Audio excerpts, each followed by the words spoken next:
Hadirin sekalian, berbahagialah kita malam ini masih diberikan iman oleh Allah Subhanahu wa taala. Berbahagialah kita masih disebut dengan alladzina amanu. Berbahagialah kita masih disebut dengan al-mu'minun, karena ternyata panggilan ini bukan sekedar panggilan bagi orang-orang yang telah tertanam iman dalam jiwanya, tapi juga panggilan yang memberikan berita gembira, panggilan yang melahirkan keistimewaan, panggilan yang menghadirkan pujian langsung dari Allah Subhanahu wa taala.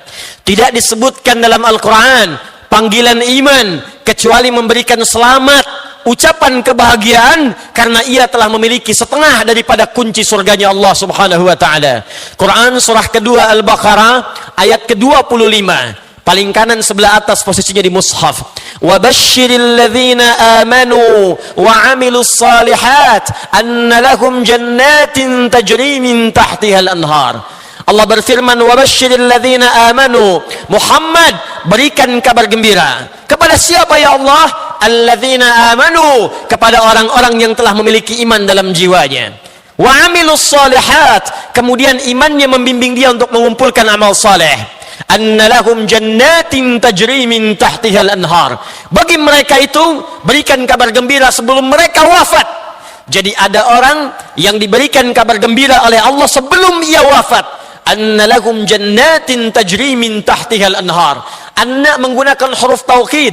Dalam ilmu nahwu disebut harfu taukidin wa nasbin, tansibul isma wa tarfa'ul khabara. Huruf taukid yang menguatkan sebuah informasi, nasab yang menancapkan kekuatan pada informasinya, tansibul isma, dia akan menguatkan pada yang disebutkan, wa tarfa'ul khabara, dan mengangkat informasi pada apa yang disampaikan. Kata Allah, angkat orang-orang ini, tanamkan dengan kuat pada jiwanya bahwa aku akan jamin, aku siapkan surga untuk mereka saat pulang kepadaku. Siapa mereka ini? Alladzina amanu wa 'amilus shalihat. Jika memiliki dua syarat dalam hidupnya, satu iman tertanam dalam jiwanya, yang kedua yang amal soleh yang dia kumpulkan dalam hidupnya. Jadi orang yang telah beriman, dia telah mendapatkan setengah dari kunci surga yang disiapkan oleh Allah Subhanahu wa taala. Maka berbahagialah jika malam ini kita masih termasuk dalam golongan orang-orang beriman. Hadirin, iman tidak disebutkan dalam Al-Quran kecuali membahirkan janji, memberikan janji akan menajamkan dan menghunjamkan ketenangan pada jiwa pemiliknya. Quran surah ke-48 Al-Fatah ayat yang keempat. Huwallazi anzala as-sakinata fi qulubil mu'minin liyazdadu imanan ma'a imanihim. Dialah Allah yang berjanji akan menanamkan ketenangan, sakinah dalam setiap jiwa. Jiwa siapa? Qulubil mu'minin, jiwa orang-orang yang beriman. Jadi jika kita beriman pada Allah Subhanahu wa taala dengan keimanan yang benar, kata Allah, saya akan jamin, saya tanamkan ketenangan dalam jiwa setiap orang-orang beriman, supaya mereka yakin dengan iman itu ada kemantapan dalam jiwa dan bertambahlah keyakinannya kepada Allah Subhanahu wa taala. Tidak disebutkan iman dalam Al-Quran kecuali Allah menjamin dengan iman itu akan memberikan keamanan pada pemiliknya dalam hidup dunianya, alam kuburnya, sampai dengan akhiratnya. Itu yang disebutkan dalam Quran surah ke-6 Al-An'am ayat ke-82.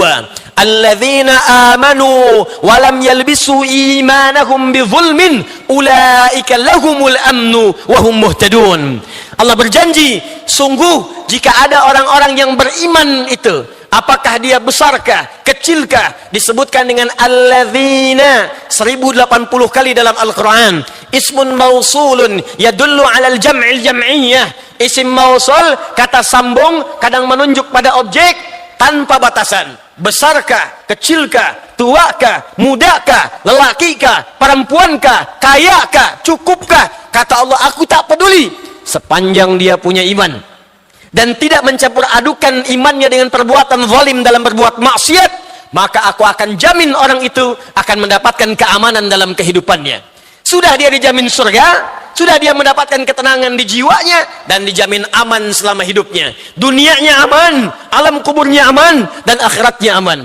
Hadirin, tidak disebutkan kalimat iman dalam Al-Quran kecuali dijamin oleh Allah Subhanahu wa taala. Dengan iman itu kita akan diberikan kebahagiaan. Jaminannya pasti disebutkan dalam Quran surah ke-23 ayat yang pertama. Qad aflahal mu'minun. Qad, pasti, Qad dalam ilmu nahwu disebut dengan harfu tahqiq. Harfu tahqiq, huruf yang menjamin kepastian sesuatu. Kata Allah, qad aflahal mu'minun. Orang-orang yang punya iman itu pasti aku jamin akan bahagia dalam hidupnya. Jika iman dibawa ke rumah tangganya bahagia. Jika iman dibawa ke pekerjaan, maka kerjanya bahagia. Jika iman dibawa ke kehidupan bertetangga, maka tetangganya bahagia. Jika iman dibawa ke tempat sujud, maka sujudnya bahagia. Jika iman dibawa ke kantor, maka kantornya bahagia. Qad aflahal mu'minun. Bahkan jika Anda tinggal di goa pun, tak ada penerangan cahaya, PLN-nya tidak ada, makanannya bahkan terlihat kurang lengkap, alasnya batu. Bahkan kalau Anda pun tinggal di goa, bukan sekedar di kontrakan yang sempit, bukan sekedar di rumah yang terbatas, bahkan di goa ada iman dalam jiwa kita. Kata Allah, saya akan berikan kenikmatan pada kehidupannya sekalipun dia tinggal di sebuah gua saja. Quran surah ke-18, surah tentang gua, surah Al-Kahf ayat yang ke-13. Nahnu naqussu 'alaika naba'ahum bil haqq innahum fityatun amanu bi rabbihim wazidnahum huda. Sungguh kami kisahkan kepada kalian kisah yang sebenar-benarnya tentang para pemuda yang tinggal berlindung di gua itu. Saking nikmatnya tinggal di gua, tak terasa 309 tahun ada di dalamnya. Miring kanan tidurnya enak, kiri tidurnya enak, makanannya dijamin oleh Allah, tidurnya kenikmat luar biasa, tak ada yang mengganggunya. Apa yang mereka dapatkan? Innahum fityatun amanu bi rabbihim. Karena mereka bukan sekedar pemuda. Yang muda banyak, yang kuat banyak, tapi yang tenang tinggal di gua hanya mereka. Kenapa? Amanu bi rabbihim, karena ada iman dalam jiwanya. Jadi ketika kita meminta kepada Allah Subhanahu wa taala dengan keimanan itu, ternyata ketika kita diminta oleh Allah untuk beriman, bukan dimaksudkan dengan iman itu mempersulit kehidupan kita, tapi dimintakan supaya kita dijamin dengan surga. Ayo beriman. Kenapa ya Allah? Supaya aku masukkan engkau di surga nanti. Ayo beriman. Kenapa ya Allah? Supaya engkau bahagia. Ayo beriman. Kenapa ya Allah? Supaya engkau tenang hatinya. Ayo beriman. Kenapa ya Allah? Supaya engkau aman hidupmu, tenang, aman.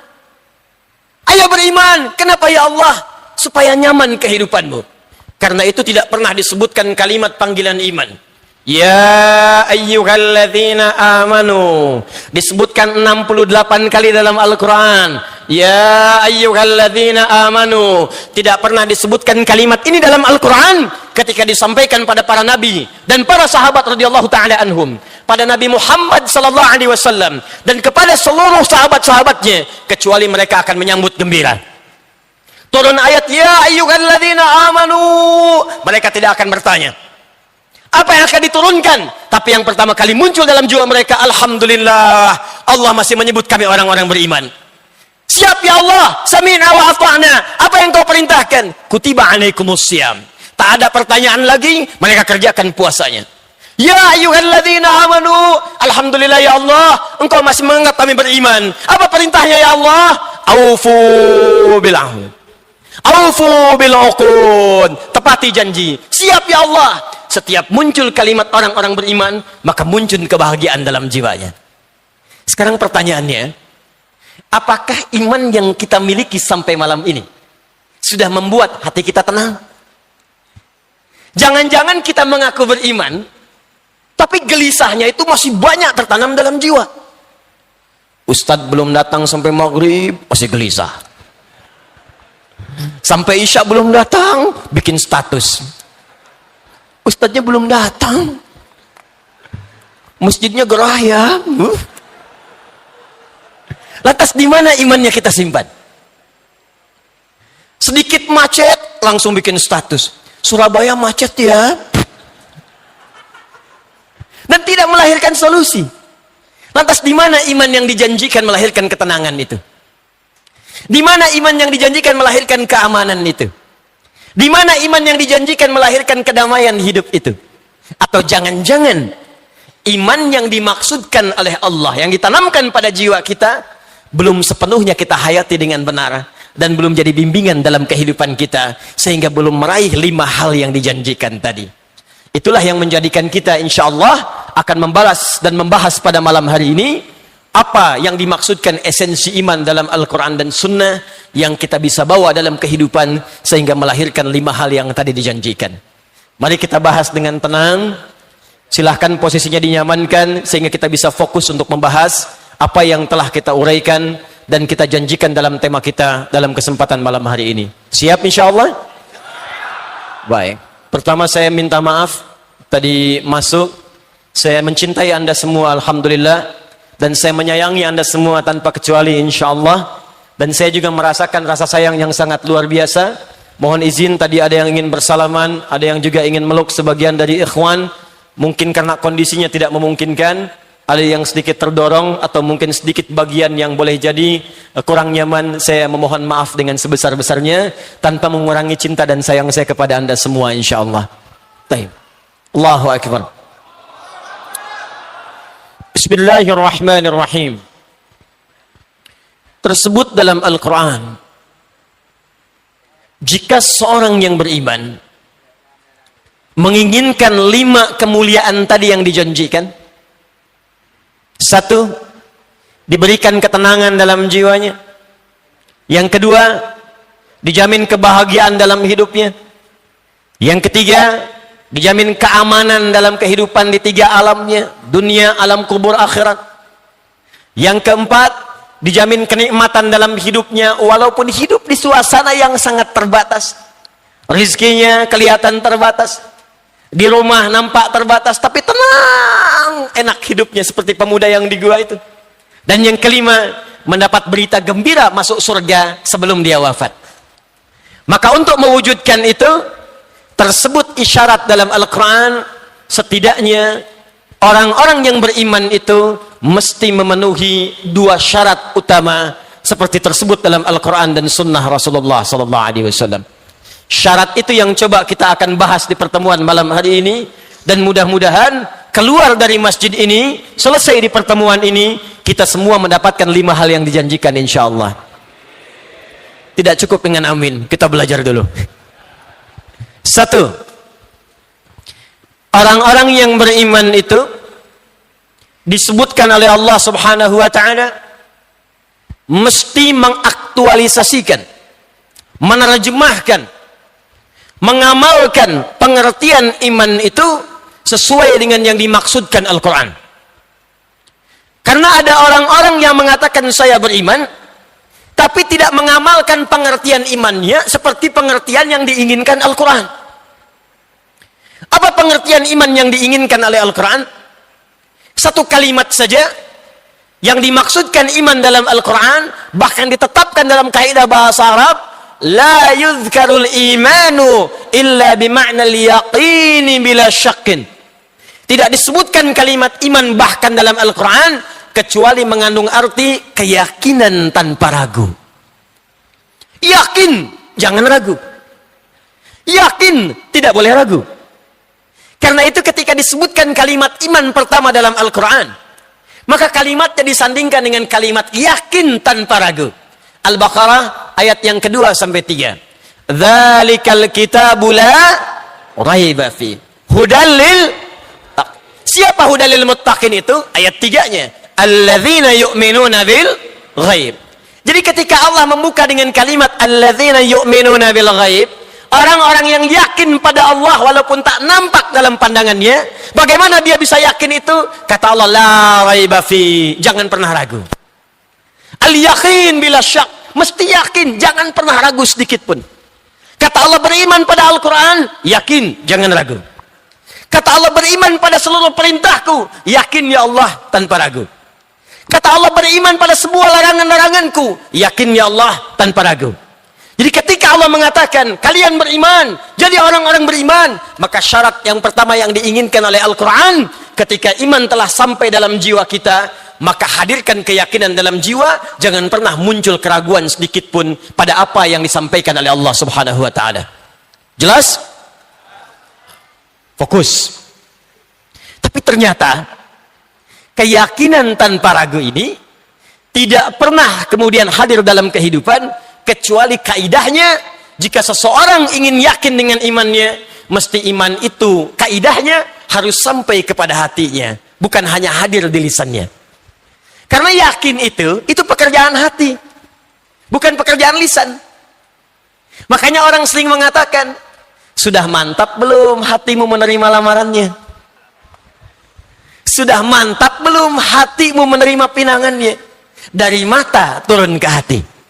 Sentuhlah ia tepat di hatinya, maka ia akan jadi milikmu untuk selamanya. Hati. Catat, bikin status. Yakin itu pekerjaan hati, bukan pekerjaan lisan. Karena itu ketika ada orang Arab Badui, dia mengatakan beriman kepada Allah dengan lisannya, langsung turun penolakan dari Allah dan mengatakan itu baru di lisanmu. Buka Quran surah ke-49 ayat ke-14. Quran surah Al-Hujurat ayat ke-14. Qalatil a'rabu amanna. Ada orang-orang Arab Badui pada saat itu mengatakan kepada Rasulullah sallallahu alaihi wasallam, "Ya Rasulullah, amanna. Kami telah beriman sempurna." Amanna, kalimatnya menggunakan fi'il madhi. Fi'il madhi kalau dalam ilmu bahasa nahwu, ilmu bahasa Arab, di nahwu menunjukkan pada makna yang lampau. Tapi dalam ilmu balaghah menunjukkan makna taukid. Orang itu ingin mengatakan, "Ya Rasulullah, saya sampaikan pada Anda, saya yakinkan dengan taukid kami telah beriman." Nabi diam. Karena perkara iman, perkara hati, Nabi menunjuk petunjuk dari Allah Subhanahu wa taala. Turun kemudian jawaban dari Allah. Perhatikan kalimatnya. Qul lam tu'minu. Katakan Muhammad, kalian belum serius imannya. Kalian belum sempurna imannya. Walakin qulu aslamna. Tapi katakan aslamna, kami baru masuk Islam. Kami baru berislam. Karena syarat berislam pertama kali mengucapkan kalimat iman di lisannya. Asyhadu an la ilaha illallah wa asyhadu anna Muhammadan. Ketika Anda mengucapkan asyhadu an la ilaha illallah, maka ini syarat Islam yang pertama kali, mengeluarkan kalimat iman di lisannya. Diproklamirkan, disampaikan, saya bersaksi tidak ada Tuhan selain Allah. Hanya kata Allah, kalimat itu baru sampai di lisan. Walamma yadkhulul imanu fi qulubikum. Sementara imannya yang di lisan itu belum dimasukkan ke dalam hatinya. Karena kaidah iman tadi al-yaqinu bila syakin. Harus yakin tanpa ragu. Kalau cuma di lisan, keyakinan itu nggak akan muncul. Harus dimasukkan ke dalam jiwa kita. Sampaikan dalam hati kita. Karena itulah kalau imannya sampai ke dalam hati, maka iman ini nantinya akan membimbing semua tubuh kita untuk beramal sesuai dengan petunjuk imannya.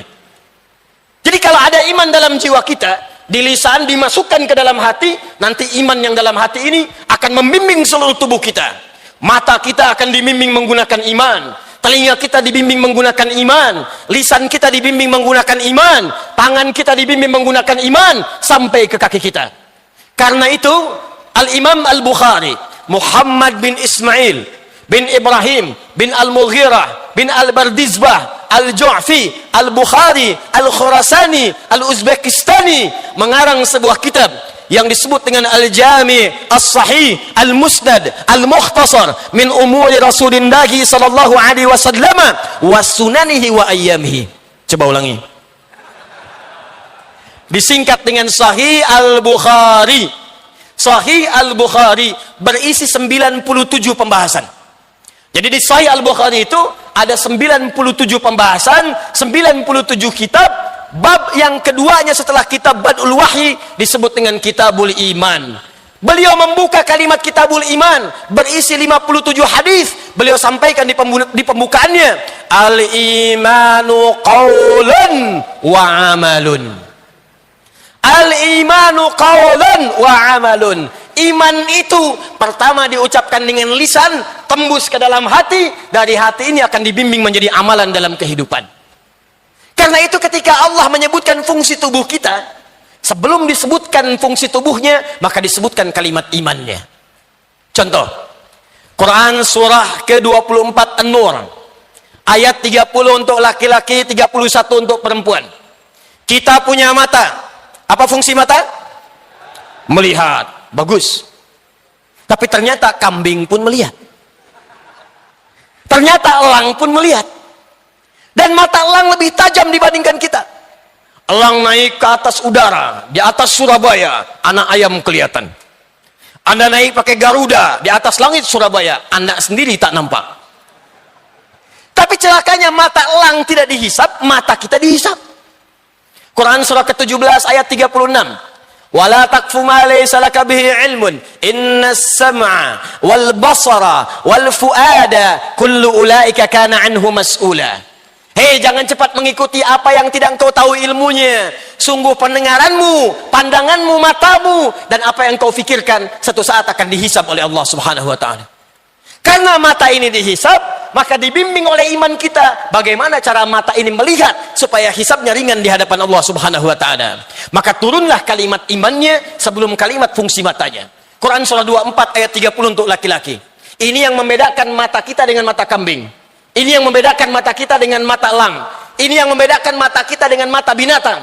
Wa kullil mu'minina yaghuddu min absarihim. Katakan pada pria-pria yang telah memiliki iman dalam jiwanya, yaghuddu min absarihim, matanya hanya boleh melihat yang baik-baik saja. Kalau yang dilihatnya tak baik menurut imannya, maka palingkan ke arah yang diperkenankan oleh Allah. Ghaddul basar bukan tak boleh lihat. Ghaddul basar itu lihat yang baik menurut imanmu. Kalau tak baik kata imanmu, maka palingkan ke arah yang diridhai oleh Allah Subhanahu wa ta'ala. Perempuan juga begitu, Bu. Wa kullil mu'minati ayat 31 ya.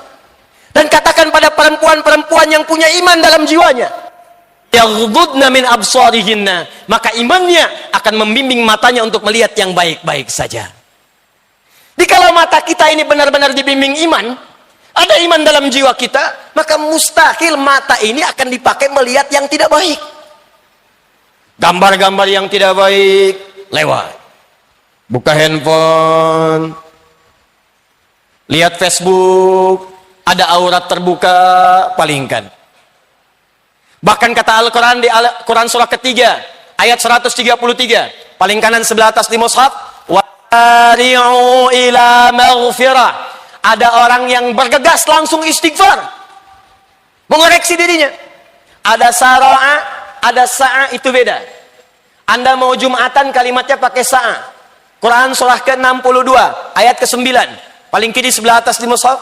Ya ayyuhalladzina amanu idza nudiya lis-salati min yaumil jumu'ati fas'au ila dzikrillah.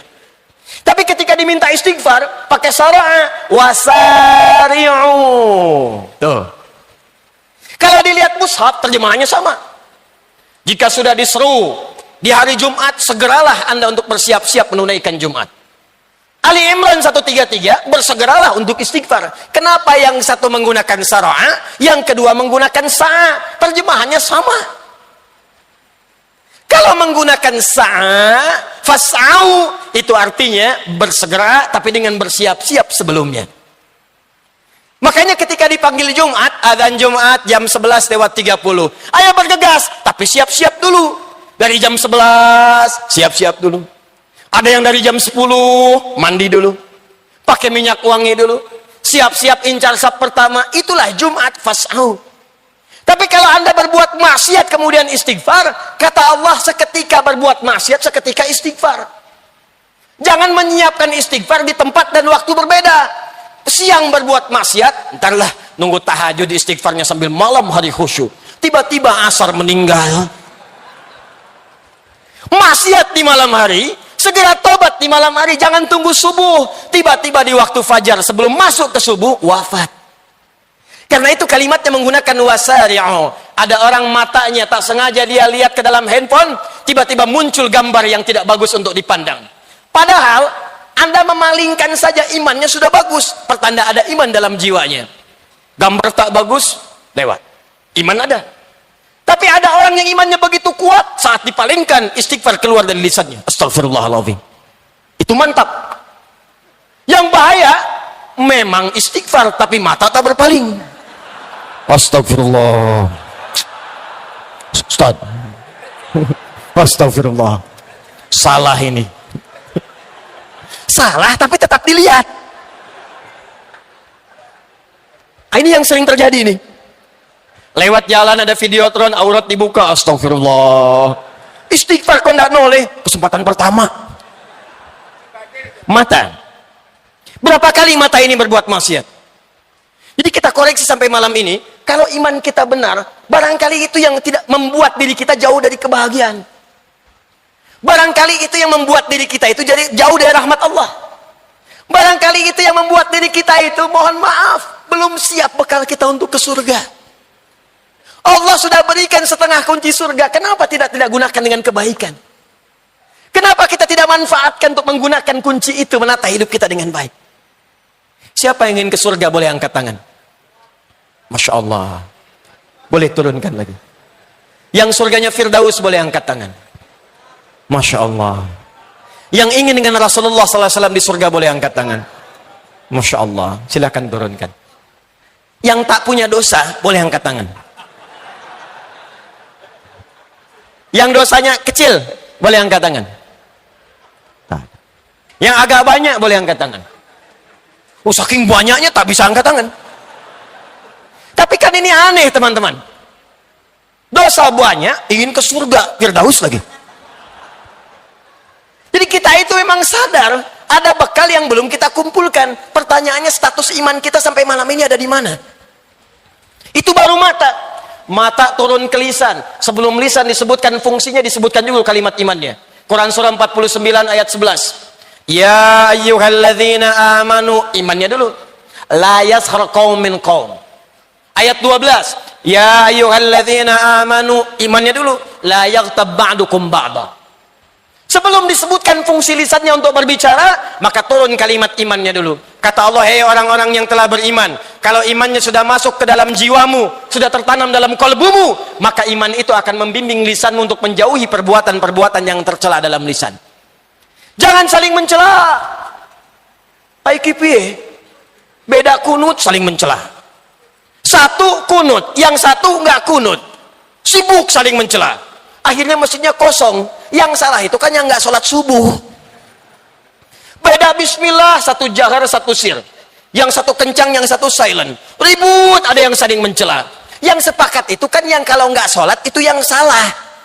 70 hadis tentang bismillah, 4 cara bacanya. Bisa disirkan, bisa dijaharkan, bisa tidak dibaca sama sekali, bisa rakaat pertama dibaca jahar, selanjutnya tidak. Ada 70 hadis, Nabi mencontohkan. Kenapa kemudian kita sibuk saling mencela satu dengan yang lainnya? Saya pernah tugas di Saudi, ditugaskan pemerintah kita jadi pemandu haji, petugas. Tahun 2010. Tiba-tiba masuk Isya, imamnya saya masih ingat Syekh Syudes waktu itu. Begitu kemudian beliau mengatakan istau, siap semua. Mulai takbir Allahu Akbar, nggak ada masalah. Begitu mulai Al-Fatihah, bismillah. Alhamdulillahi Rabbil Alamin. Samping saya langsung komentarnya, iki imamnya Muhammadiyah ya. Masya Allah. Muhammadiyah cabang Masjidil Haram. Pimpinannya Syekh Sudes. Anda bayangkan. Jadi kalau iman melekat pada jiwa kita, bertanya bagus, belajar istimewa, tapi mencela tidak. Makanya saya sering katakan kalau ada orang belajar Al-Quran, belajar sunnah, pulang dari pengajian rajin mencela, patut ditanya Al-Quran mana yang Anda pelajari, sunnah mana yang Anda pelajari. Karena mustahil kalau iman sudah sampai ke jiwa kita, maka iman akan membimbing ilmu dengan adab dan kemuliaan. La yaghtab ba'dukum ba'da. Sebelum kalimat ini muncul, ya ayyuhalladzina amanu, hei orang-orang yang punya iman, imanmu tidak akan dipakai untuk menggosipkan orang lain, menggibahkan orang lain. Ini kan aneh. Katanya beriman, katanya mukmin, katanya mukminah, bukan hanya mendengarkan gosip, tapi membuat acara tentang gosip dan dinikmati. Saya tidak, Ustadz. Bagus. Tidak seperti akhi itu tuh. Kalau tiap hari gosipnya luar biasa. Itu namanya ghibah. Ustadz itu kan di Al-Quran. Bagaimana dengan Nabi? Kencang, ketat. Iman disebutkan pertama kali. Qala sallallahu alaihi wasallam, man kana yu'minu billahi wal yaumil akhir falyakul khairan aw liyasmut. Kata Nabi, siapa yang merasa beriman pada Allah dan merasa akan dihisab di hari kiamat, maka lisannya hanya akan digunakan berkata yang baik-baik saja. Kalau ia tak mampu, diam. Jadi kalau iman ini hadir dalam jiwa kita, begitu akan berkata kalimat baik yang dicari. Mustahil akan menemukan kalimat yang kotor karena iman hadir dalam jiwanya. Dan iman itu mustahil akan mengarahkan pada keburukan, mustahil. Pasti baik. Antum kenal Al-Hasan cucunya Nabi? Oh, kenal, bagus. Cuman di Surabaya ada yang kenal dengan Al-Hasan cucu Nabi di Al-Irsyad. Tapi masih agak lumayan. Saya tadi pagi di Bandung, di Sabuga.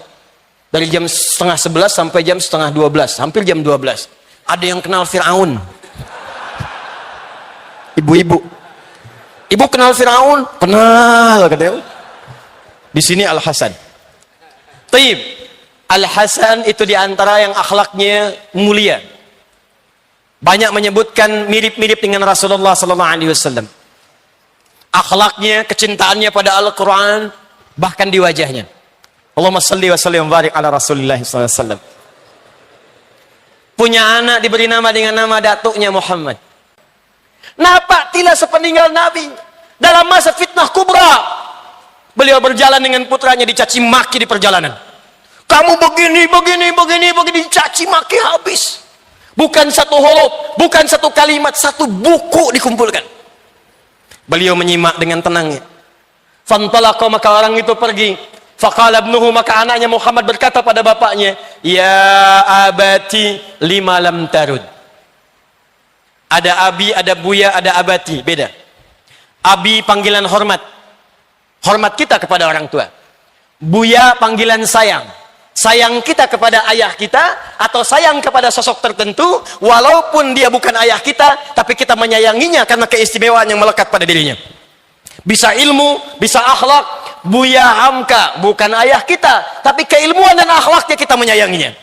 Kalau anda gabungkan buya dengan abi, maka kalimatnya berubah menjadi abati. Dalam Al-Quran kalimat ini sering disebutkan. Ismail kepada Ibrahim, ya abati. Quran surah 37 ayat 102 sampai 109. Ya abatif al ma tu'mar satajiduni insyaallah minas sabirin. Kata anaknya kepada bapaknya, ya abati lima lam tarud. Pak, kenapa bapak nggak balas? Kenapa bapak nggak klarifikasi? Saya tidak seperti yang kamu kira.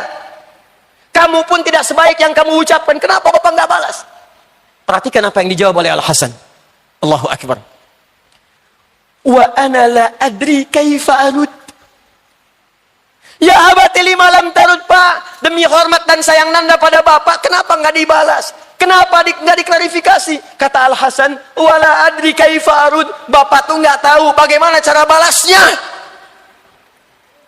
Dicari-cari ke dalam jiwanya, kalimat apa yang pantas diucapkan, nggak ketemu, Pak, Bu. Dicari hanya untuk mengatakan saya tidak seperti yang kamu katakan. Takut menyakiti orang itu. Hanya untuk mengatakan kamu pun tidak lebih baik daripada yang kamu katakan. Takut salah ucap. Bapak nggak tahu bagaimana cara balasnya.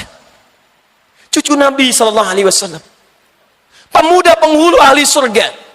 Surga ada jaminannya. Dijaga dalam kebaikan dengan Qurannya. Akhlaknya mulia seperti datuknya. Ketika dicaci maki bahkan dengan satu buku pun beliau tak sanggup membalas karena tidak menemukan kosakata dalam jiwanya. Anda siapa? Cucu Nabi bukan. Sahabat Nabi bukan. Tetangga Nabi bukan. Surga belum ada jaminan. Orang baru sekedar menyampaikan pendapatnya pada kita dengan satu huruf pun Anda lantas membalasnya dengan satu buku kepadanya. Dan Anda mengharapkan surga Firdaus. Iman yang sampai ke dalam lisan. Man kana yu'minu billahi wal yaumil akhir falyakul khairan aw liyasmut. Cuma dua pilihannya, berkata yang baik atau diam. Iman yang sampai ke tangan, iman yang sampai ke kaki, ketika dipakai beraktivitas, maka dia akan terjauh dari pekerjaan yang haram. Perhatikan, saya ingin berikan gambaran kepada Anda. Pertama, buka Quran surah kedua ayat 168. Lalu bandingkan dengan Quran surah kedua Al-Baqarah ayat 172. Ini ayat tentang mencari nafkah, tentang bekerja. Bekerja itu akan menggerakkan kaki, menggerakkan tangan, menggerakkan pikiran untuk mengonsep dan dieksekusi dalam kehidupan.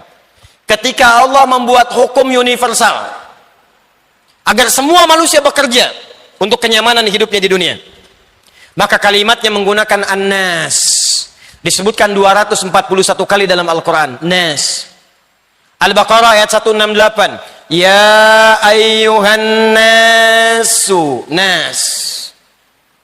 Kulu mimma fil ardi halalan tayyiba. Ya ayyuhan nas. Perhatikan kalimatnya nas. Kulu mimma fil ardi halalan tayyiba. Disebutkan kalimat halalnya. Kemudian tayyiba. Fokus.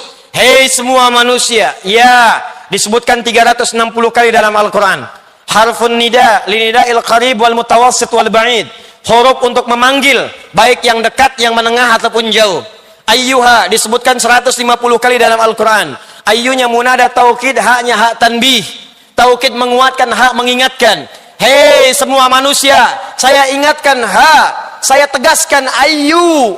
Semuanya, baik yang dekat, menengah ataupun yang jauh dariku. Perhatikan, aku sampaikan, kulu mimma fil ardi. Silakan kalian bekerja. Silakan cari makan. Ini bahasa balaghah. Kalau di ilmu balaghah namanya dzikrul ba'dhi yuradu bihil kullu. Disebutkan sebagian yang dimaksud keseluruhan. Kalau di bahasa Indonesia ada namanya sinekdok pas prototo. Disebutkan sebagian yang dimaksud keseluruhan. Lawannya sinekdok totem pro parte. Disebutkan keseluruhan, lawannya sebagian. Indonesia dalam Piala Dunia usia 20 tahun akan mengalahkan Malaysia. Apakah semua orang Indonesia main bola dengan semua orang Malaysia? Sebagian. Sebagian. Garuda akan bertarung melawan harimau Malaya. Apakah Garuda bertarung dengan harimau? Garuda di atas, harimau di bawah. Aum, pik, pik, pik, aum, pik, pik, pik. Gak ketemu. Sebagian sinekdok pas prototo, kulu cari makan. Kalau bahasa kita, mau kemana ayah? Mencari sesuap nasi. Kan yang dicari bukan sesuap. Nyari sebakul, nyari buat rumah, nyari buat pakaian, nyari buat motor, nyari buat mobil, nyari buat peci, nyari buat kendaraan. Sinekdok pas prototo. Kata Allah, silakan bekerja, cari makan untuk hidup, cari kenyamanan. Mimma fil ardi, dari sebagian tempat yang engkau bisa jangkau di bumi. Silakan yang orang Surabaya cari sekitaran Surabaya. Tak ketemu, cari keluar dari Surabaya. Sampai merantau, ada yang ke Sumatera, ada yang ke Papua, ada yang ke Kalimantan. Silakan, sepanjang engkau bisa jangkau tempatmu di bumi itu. Tapi ingat, bekerjalah dengan cara yang halal untuk mendapatkan rizki yang terbaik. Halalan thayyiban. Semua manusia. Kata Allah, jangan melanggar hukum. Apakah korupsi itu hanya boleh berlaku bagi kalangan tertentu saja? Tidak. Semua manusia, baik beriman, tak beriman, jangan korupsi. Beriman, tak beriman, jangan nyogok. Beriman, tak beriman, jangan mencuri. Halal, tempuh dengan cara yang legal. Thayyib, dari yang legal itu supaya engkau sehat, cari yang kau butuhkan yang bermanfaat. Jadi kalau bapak ibu misalnya bekerja, bapak dapat uang 5.000, ingin beli makanan, kata Allah thayyiba, jangan semua yang diinginkan mesti dibeli, mana yang dibutuhkan itu yang dikonsumsi. Kalau pola makannya begini, sehat hidup kita. Kalau pola hidupnya begini, tenang hidup kita. Tapi yang paling menarik, ketika kalimatnya dipindahkan ke Al-Baqarah ayat 172. Kulu min thayyibati ma razaqnakum. Yang dahsyat, ketika disebutkan kalimat imannya alladzina amanu, kalimat halalnya dibuang. Lalu kalimat thayyibnya dijamakkan, bentuknya jamak. Min thayyibati, thayyibat, bentuknya jamak. Lalu diganti oleh Allah dengan kemudahan, ma razaqnakum. Hei orang-orang yang telah beriman kepadaku, kata Allah, silakan kalian bekerja. Aku akan mudahkan dalam pekerjaan itu dengan rizki yang akan aku percepat untuk engkau dapatkan. Kalau sudah dapat itu, aku akan tambah berkahnya dari orang-orang biasa. Pertanyaannya, ya Allah, kenapa untuk orang beriman kalimat halalnya dibuang, sementara untuk annas kalimat halalnya dimunculkan? Kata para pakar tafsir, kenapa kalimat halalnya dibuang? Karena orang beriman itu sudah otomatis imannya akan membimbing ia pada yang halal. Karena itu nggak disebutkan lagi. Karena itu mustahil ada orang beriman melangkahkan kakinya ke tempat yang haram, mustahil. Kalau ada orang beriman menyentuh tangannya dengan tangannya yang haram, mustahil. Nggak akan ada orang beriman melangkahkan kakinya ke tempat yang haram.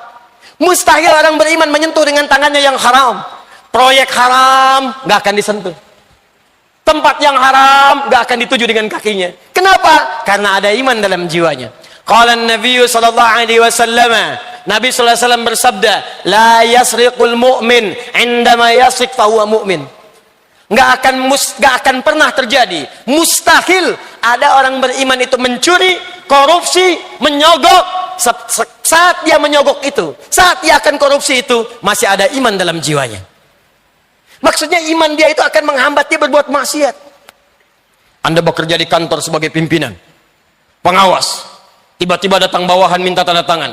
Pak, ini ada proyek Pak, tolong ditanda tangan. Anda lihat, kenapa begini? Ini kan gak sesuai ketentuan. Iya Pak, gak sesuai, cuman fee-nya sesuai Pak. Fee-nya 100 juta.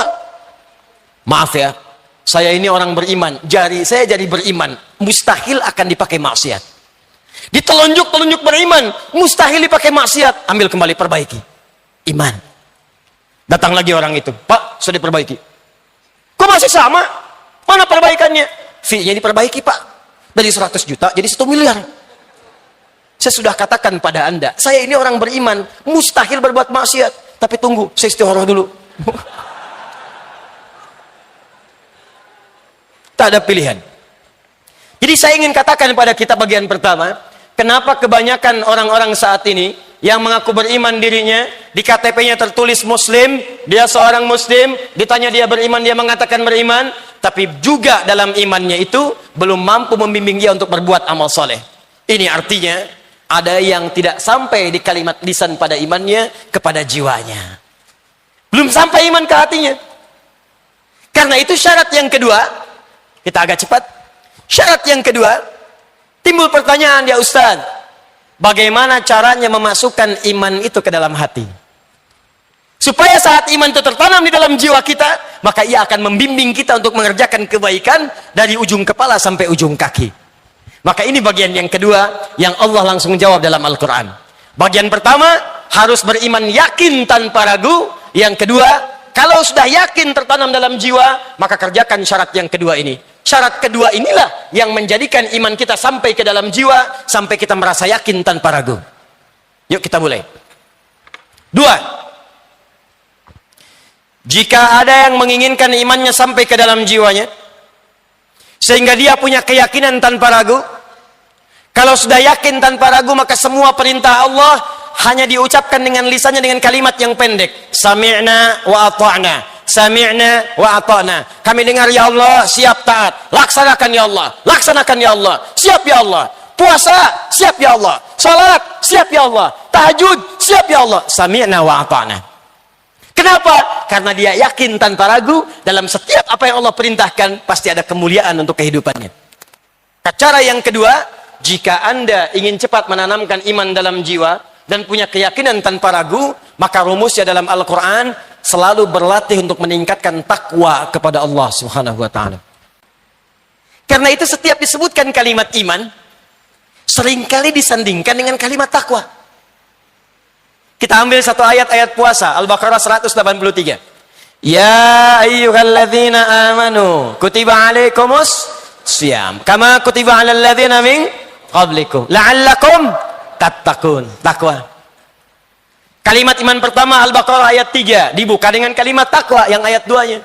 Dzalikal kitabu la raiba fi hudal lil muttaqin. Siapa muttaqin orang takwa itu? Ayat ketiga, alladzina yu'minuna bil ghaib. Iman bersanding dengan takwa. Iman disandingkan dengan takwa. Jadi kalau ingin iman kita sampai ke dalam jiwa kita, maka tingkatkanlah takwa kita kepada Allah Subhanahu wa taala. Quran surah ketiga ayat 102, ya ayyuhalladzina amanu ittaqullaha haqqa tuqatih wa la tamutunna illa wa antum muslimun. Iman disandingkan dengan takwa. Ya Allah, saya ingin meningkatkan takwa supaya iman saya kuat, supaya sampai ke jiwa saya. Maka bagaimana cara saya meningkatkan takwa itu? Maka disebutkanlah kalimat takwa dengan semua turunannya 115 kali dalam Al-Quran. Awas, ini bahasannya ini agak detail ya. Tolong fokus baik-baik. Kita sampai jam berapa? Oh, Masya Allah. Siap. Siap. Ya. Bapak mau sampai jam 11? Boleh, saya setengah 10 pulang. Takwa disebutkan 115 kali dalam Al-Quran. Lihat. Nanti kita, ini belum selesai, masih ada 2 bab lagi nih. Ya, satu babnya 1 jam. Fokus. Kalau kita ingin sampai pada derajat iman yang mantap, tertanam dalam jiwa, maka tingkatkan takwa. Sehingga derajat kita akan naik dari sekedar mukminin menjadi muttaqin. Bagaimana mencapai derajat takwa ini? Maka cari setiap kalimat takwa dalam Al-Quran, maka Anda akan temukan petunjuk meningkatkan takwa itu. Setidaknya ditemukan sebanyak 115 kali. Rahasia cepatnya, setiap ada kalimat takwa, itu pasti setelah atau sebelumnya akan ditemukan perintah untuk beramal soleh. Lihat urutannya. Iman, takwa, kemudian amal soleh. Kalau Anda imannya ingin kuat, maka tingkatkan takwa. Bagaimana meningkatkan takwa? Kerjakan amal soleh. Bahkan kadang-kadang oleh Allah dibypass. Takwanya kemudian ditutup, iman dan amal solehnya disandingkan. Begitu menyebutkan kalimat iman, amal solehnya muncul. Buka Quran surah 103. Walas innal insana lafi illalladzina amanu iman wa amilus salihat. Takwanya ditutup. Buka Quran surah kedua ayat 25. Wabasyiril ladzina amanu wa amilus salihat. Iman, amal soleh, takwanya ditutup. Seakan-akan Allah ingin menyampaikan, hei, kalau imanmu ingin mantap, perbanyak amal soleh. Ketika engkau perbanyak amal soleh, maka statusmu akan naik, bukan sekadar mukmin yang beriman, tapi muttaqin. Hamba-hamba Allah yang banyak mengoleksi amal soleh dalam hidupnya. Karena itulah Al-Imam Al-Bukhari ketika membuat Kitabul Iman, menyusun caranya dari Nabi Sallallahu Alaihi Wasallam, maka beliau memberikan petunjuk 57 hadis. Dikumpulkan oleh Al-Imam Al-Bukhari. Saya sarankan begini nih kepada jamaah, kalau kita ingin belajar petunjuk sunnah Nabi, paling gampang cari kitab hadis. Dibagi 4. Kalau Anda ingin belajar tentang bimbingan Nabi terkait fikih saja, cara wudhu yang benar, cara sholat yang benar, cara zakat yang benar, maka cari kitab Sunan namanya. Sunan itu kitab hadis yang disusun berdasar rumusan fikih. Sunan Abu Daud, Sunan At-Tirmidzi, Sunan An-Nasai, Sunan Ad-Darimi, Sunan dan seterusnya. Sunan. Kalau Anda ingin cari kitab hadis yang berdasarkan periwayat hadisnya, Abu Bakar As-Siddiq berapa hadis? Sayyidah Aisyah berapa hadis? Ibnu Abbas berapa hadis? Maksudnya saya ingin meneladani kehidupan mereka. Ibnu Abbas seorang penuntut ilmu, maka saya ingin belajar seperti Ibnu Abbas. Mana hadis-hadisnya? Abu Bakar seorang selain khalifah, juga seorang pengusaha sukses. Saya ingin menempuh kehidupan seperti Abu Bakar. Mana hadis-hadis yang beliau kumpulkan? Maka cari kitab namanya kitab Musnad. Musnad, kitab hadis yang disusun berdasarkan periwayatnya atau sanadnya. Yang paling populer Musnad Imam Ahmad bin Hanbal.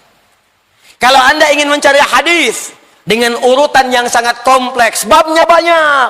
Saya ini pengen sekaligus belajar tentang fikihnya, saya pengen belajar tentang muamalahnya, bisnisnya, imarah bab pemerintahannya, kitab orang sakit, kitab tentang bagaimana menuntut ilmu, maka cari kitab namanya kitab Al-Jami'. Al-Jami'. Yang paling populer ada 2, yaitu karangan Al-Imam Al-Bukhari dan Imam Muslim, dikenal dengan Sahihain. Dua-duanya disebut kitab Jami'. Kalau Anda ingin cari hadis, innamal amalu binniyat, ada di mana hadisnya? Saya tidak tahu kitabnya. Saya tahunya huruf hamzah, innama al-a'mal. Cari di mana? Cari kitab namanya Mu'jam. Runtutkan urutan alfabetnya, maka akan Anda temukan di mana hadis itu terletak. Nah, di kitab Al-Imam Al-Bukhari yang Jami, Kitabul Jami, teman-teman, di kitab yang kedua tentang Kitabul Iman, disebutkan di situ langsung oleh Al-Imam Al-Bukhari petunjuk Nabi terdiri dari 57 hadis bagaimana mengerjakan amal soleh supaya menguatkan iman kita. Ini, Ustadz, saya ingin meningkatkan iman. Iman saya kadang naik, kadang turun, belum kuat di jiwa. Kalau sedang naik, amal solehnya kuat. Kalau sedang turun, jangankan sholat yang sunnah Ustadz, sholat fardu pun sulit saya kerjakan, terlambat saya lakukan. Bagaimana caranya meningkatkannya? Buka kitab Al-Bukhari, 57 hadis, ada amalan soleh di dalamnya untuk membimbing menguatkan iman kita.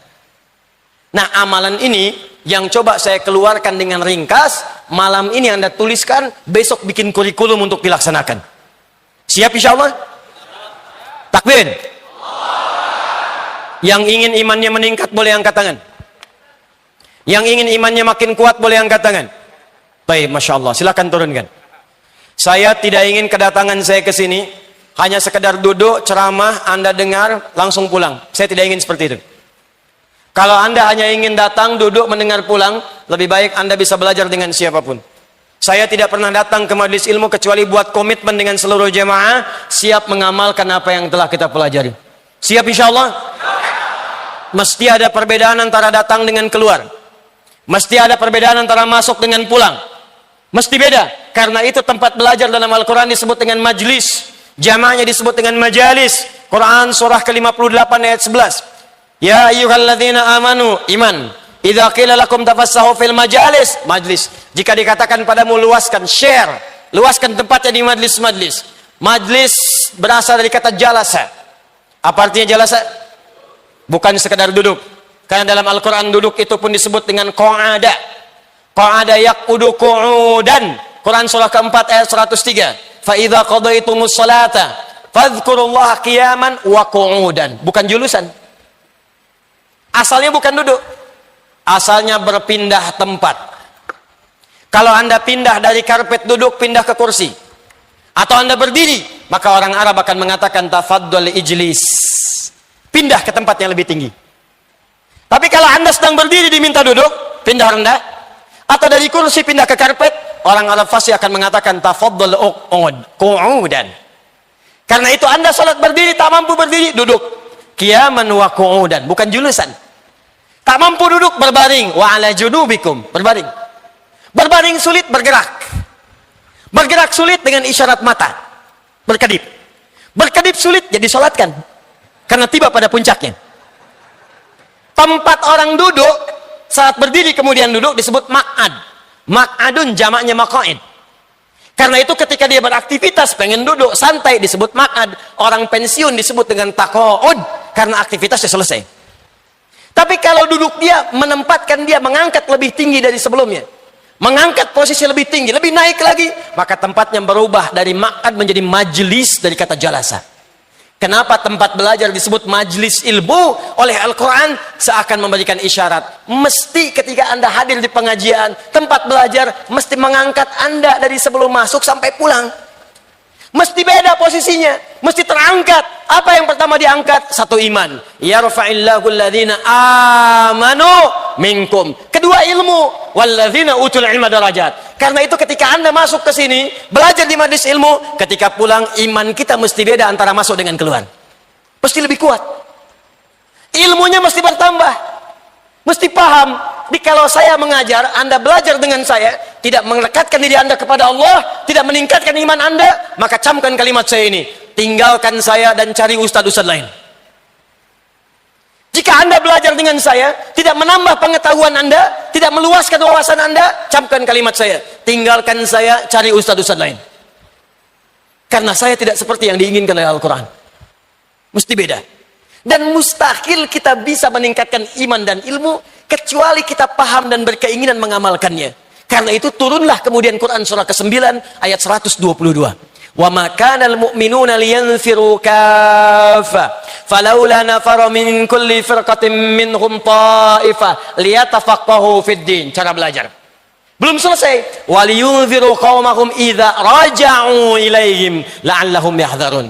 Kata Allah, orang yang belajar pengetahuan, pertama, mesti belajar sampai paham. Jangan sampai kita belajar tidak mengerti apa yang kita pelajari. Awas. Ada sindiran tajam dalam Al-Quran.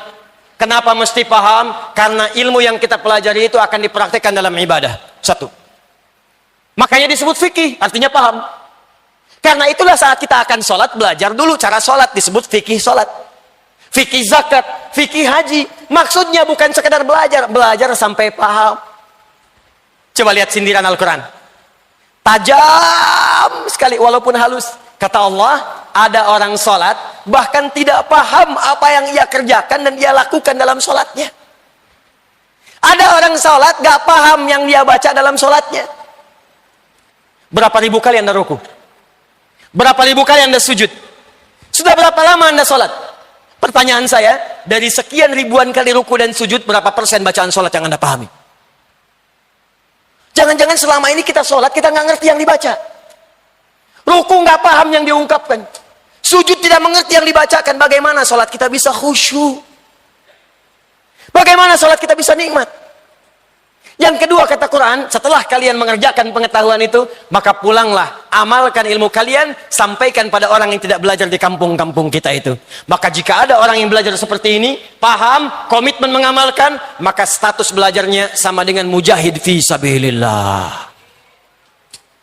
Karena ayat ini diturunkan untuk mengajak orang-orang yang sedang senang berjihad untuk diberikan alternatif pada jihad bentuk yang lain, yaitu jihad dengan ilmu. Sama persis kata Allah, yang berangkat ke medan perang, yang berjihad di medan perang, dengan yang belajar di majelis ilmu, maka nilainya sama-sama mujahid. Kalau wafat statusnya syahid, di surganya bersama Nabi SAW. Turun Quran surah keempat ayat 69. Wa may yuti'illaha war rasula fa ulaika ma'al ladzina an'ama Allahu 'alaihim minan nabiyyina was-siddiqina wasyuhada was-salihin wa hasuna ulaika rafiqa.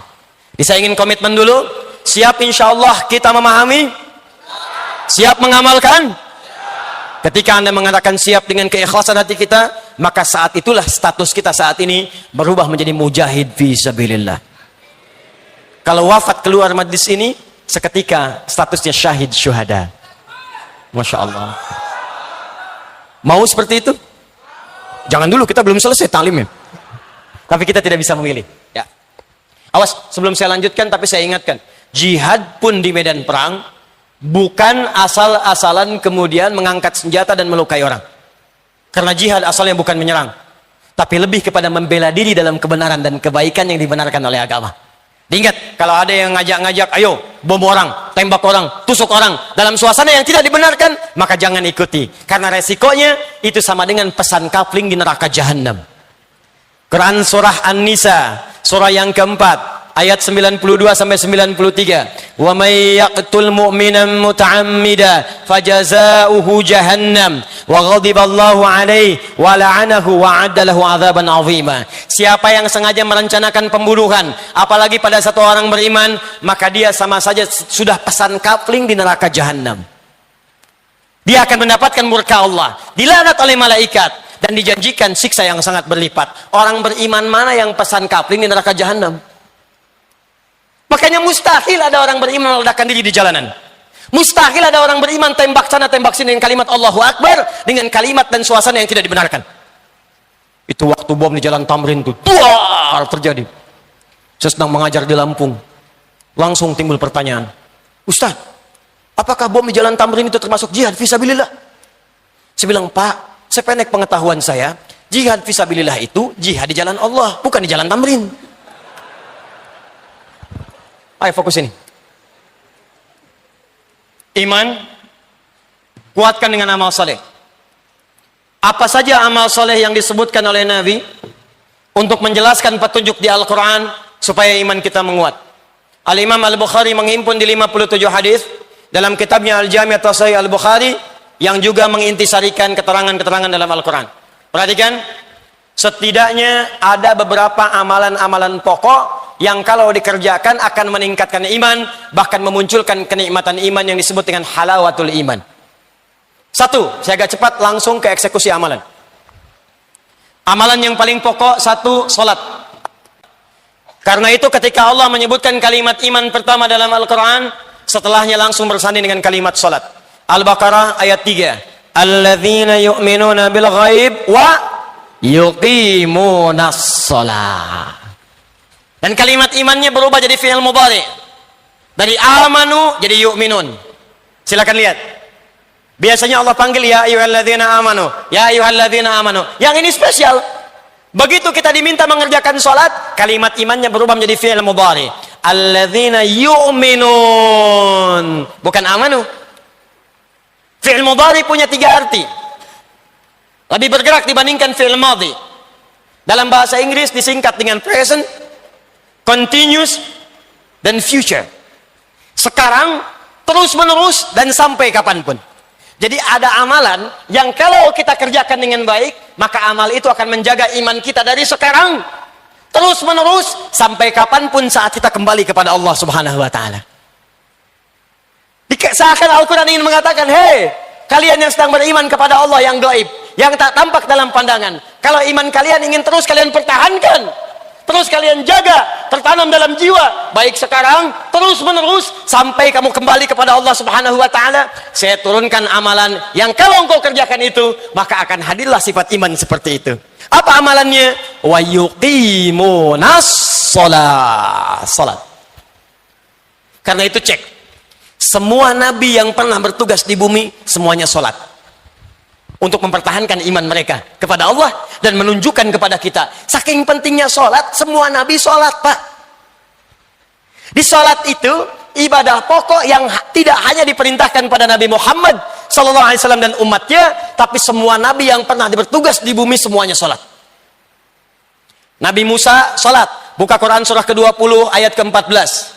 Kata Allah, innani anallahu la ilaha illa ana fa'budni. Saya Allah, tidak ada Tuhan selain saya yang layak dipertuhankan, maka sembah saya. Bertanya Musa, bagaimana ya Allah cara menyembahmu? Wa aqimis sholata li dzikri. Tunaikan salat sebagai zikir kepadaku. Nabi Musa salat. Nabi Zakaria salat. Buka Quran surah ketiga ayat 38 sampai 39.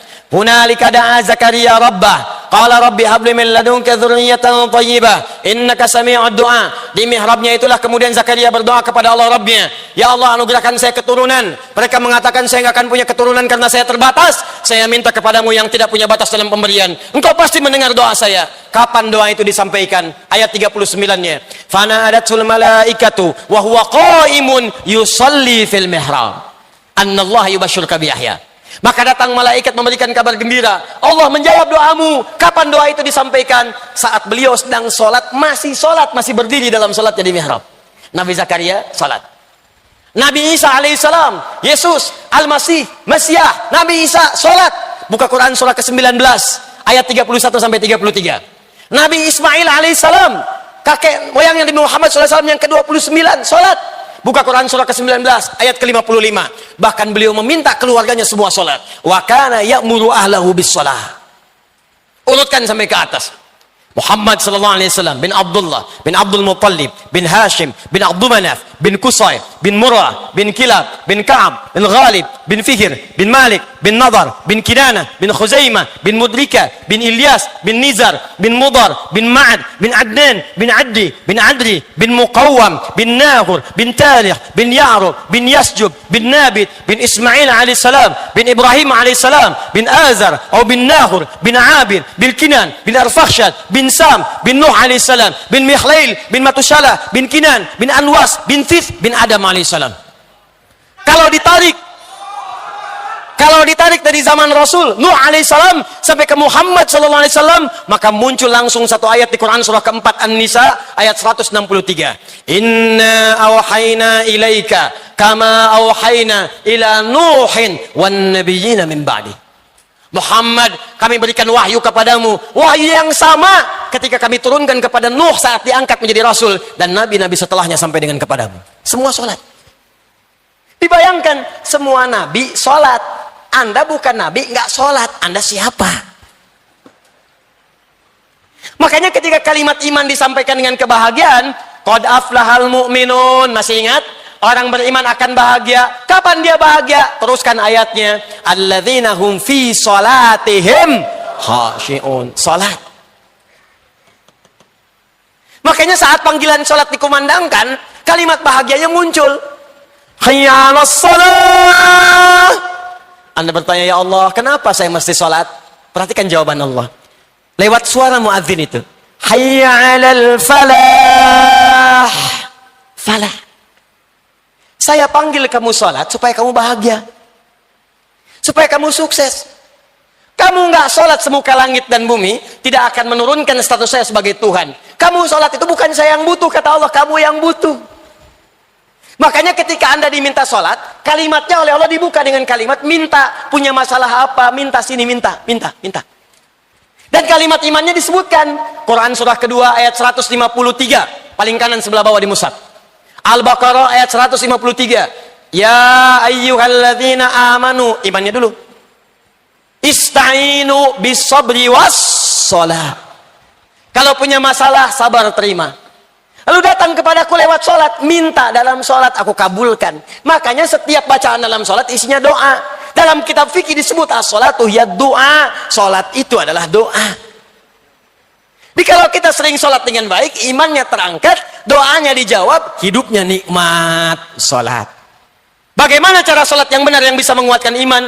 Maka keluarkanlah semua jenis sholat yang disebutkan dalam Al-Quran dan hadis Nabi SAW.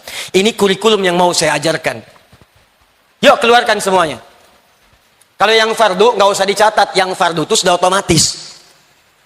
Jadi nggak harus dicatat lagi. Subuh, zuhur, asar, maghrib, isya, rumus telepon online terhadap Allah. Rumusnya 24434. Online dengan Allah. Anda online dengan makhluk hampir 5 menit sekali. Online dengan Allah diminta cuma 5 kali, itu pun telat. Anda online dengan kekasih, mama sebentar sayang, sinyalnya belum kuat. Gelisahnya luar biasa. Terlambat dengan Allah, online cuma 5 kali diminta sehari. Nggak ada kegelisahan itu. 24434. Dalilnya Quran, surah ke-17 ayat 78. Quran surah ke-11 ayat 114. Waktunya diatur di Quran surah ke-4 ayat 103. Diminta dijaga di Quran surah kedua ayat 238. Paling kanan sebelah atas di mushaf. Ini yang salat fardu. Aqimis salata liduluki syamsi ila ghasaqil laili wa Qur'an al-fajr. Inna Qur'an al-fajr kana mashhuda. Dalil salat 5 waktu. Dikuatkan pahalanya di Quran surah 11 ayat 114. Aqimis salata tarafayn nahar wa zulafan minal lail. Innal hasanati yudhibna as-sayyi'at. Salat fardu. Disebutkan waktunya di Quran surah ke-4 ayat 103. Fa idza qadaytumus salata fadhkurullaha qiyaman wa qu'udan wa 'ala junubikum. Fa idza tma'nantum fa aqimus shalah. Innas salata kanat 'alal mu'minin kitaban mawquta. Kata Allah, orang beriman itu pasti tahu waktu salat. Tuh, cek. Ayo cek tuh. Ayo. Kata Allah, bahasa bebasnya.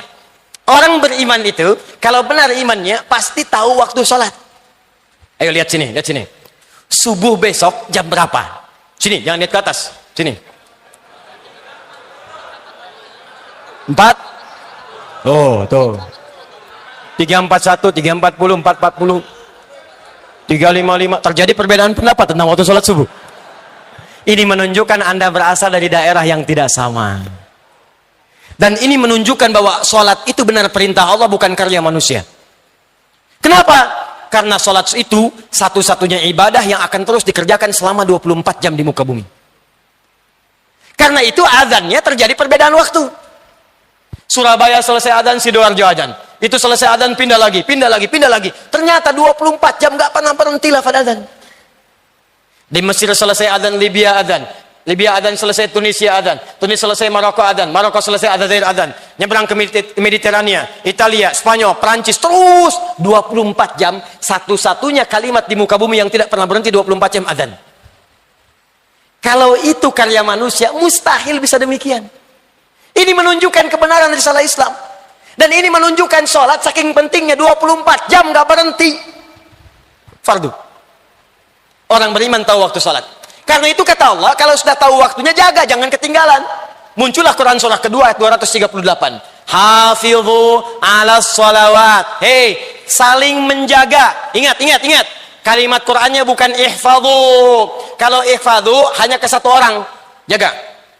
Tapi kalimat Qurannya hafidhu. Menggunakan alif mufa'alah. Saling jaga. Ingatkan, share. Anda pulang ke rumah. Satu suami, satu istri, 3 orang anak, ada 5 orang di rumah. Tiba-tiba Anda sudah susun jadwalnya, sholat subuh sampai dengan sholat isya. Anda bangun, istri belum bangun, bangunkan dia. Ayo, hafidhu.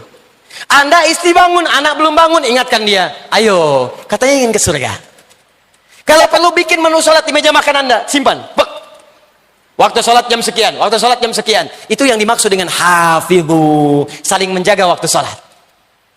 Ini yang standar. Kalau Anda ingin naikkan imannya, maka tambahkan pada jenis yang kedua.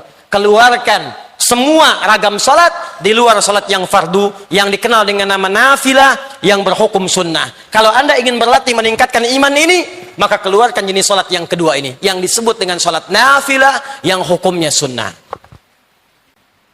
Satu, Quran, surah ke-17 ayat 79 sampai 81. Dikuatkan di Quran, surah ke-73 ayat 1 sampai 20. Dikenal dengan nama salat tahajud atau qiyamul lail.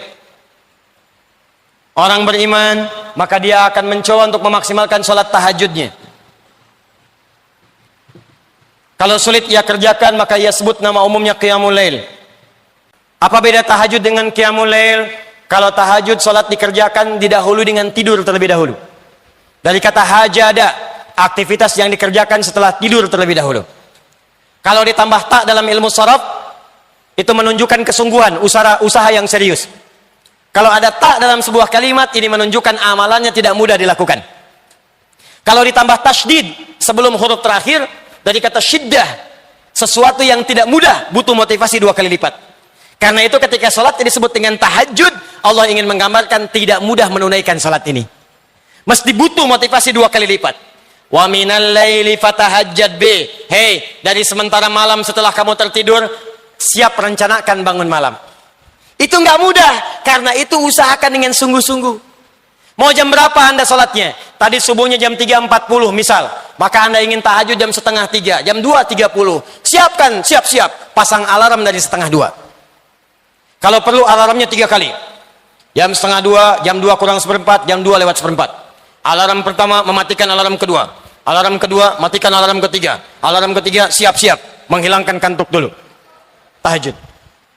Kalau Anda bekerja lelah, sulit bangun malam, maka kerjakan pilih yang kedua, qiyamul lail, nama umum. Nama umumnya. Qiyamul lail bisa dikerjakan sebelum kita tidur. Kerjakan 2 rakaat, kerjakan 4 rakaat, demikian seterusnya, tahajud. Saya tidak bicara teknis dulu, saya bicara amalannya dulu. Yang kedua, keluarkan semua jenis sholat sunnah di siang harinya. Sebelum subuh ada 2 rakaat, rawatib keluarkan.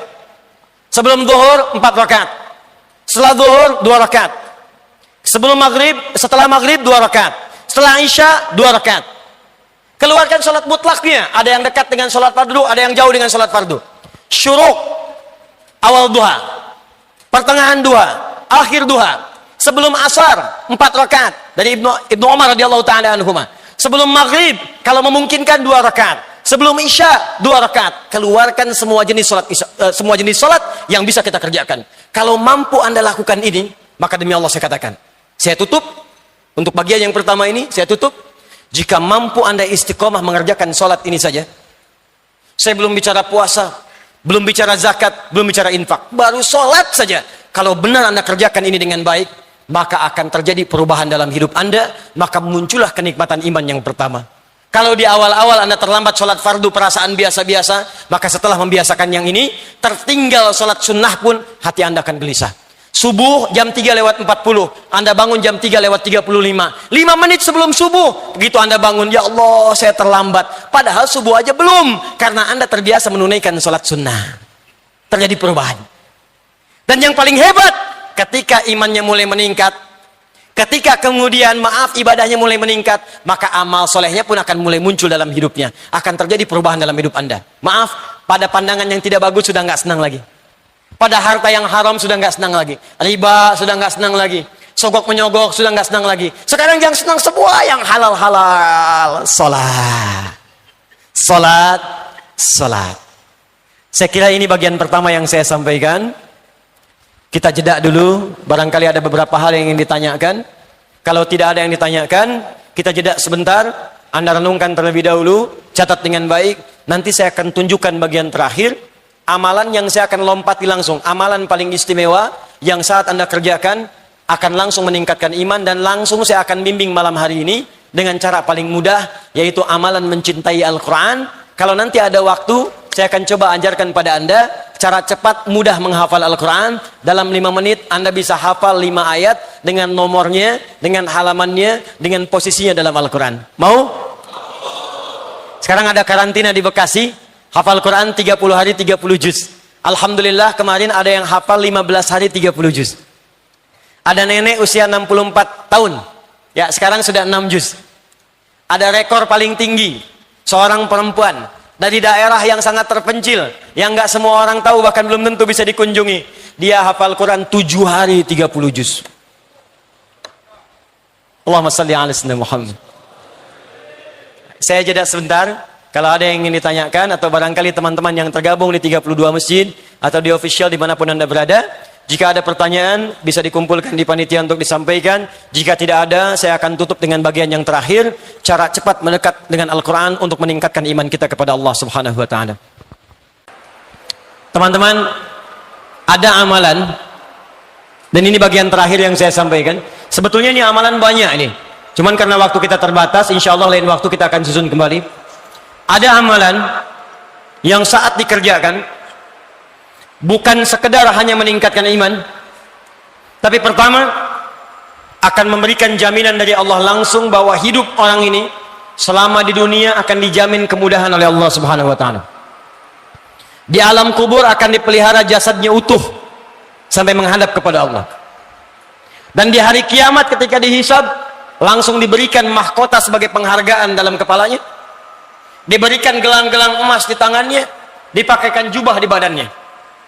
Dan yang paling dahsyat, saat masuk surga, dia diperkenankan menggandeng bapak ibu yang telah melahirkannya, bapak yang telah bekerja keras untuk